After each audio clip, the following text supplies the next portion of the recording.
Inquadrata adesso abbiamo la Minolta iMatic GF, è una macchina fotografica del 1982, era una macchina ultra economica e addirittura per la prima volta abbiamo il nuovo logo della Minolta, no? Questo sole nascente.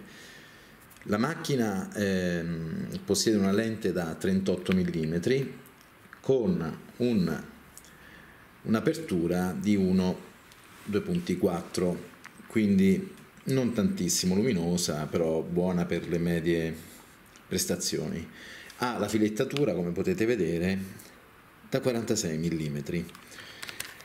Il nottolino ripieghevole, vedete, serviva chiaramente sia per riavvolgere e sia per aprire lo sportello dove inserire la pellicola. Qui abbiamo la rotella per far girare la pellicola e vedete la macchina scatta perfettamente. Questa macchina fotografica inoltre aveva qui e qui afferrabili in questa maniera,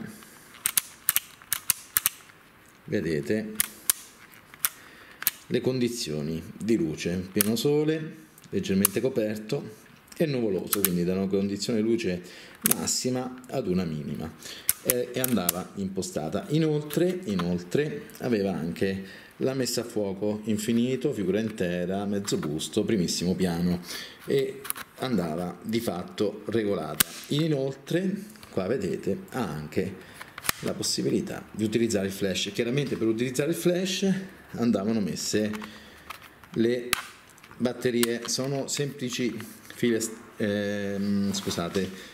pile a stilo che vanno messe come tutte con i poli alternati, e a quel punto il flash si caricava e potevate scattare anche con condizioni non ottime. Macchina, ripeto, prodotta nell'82, molto economica, ma comunque ancora abbastanza affascinante per la sua linea e il suo design.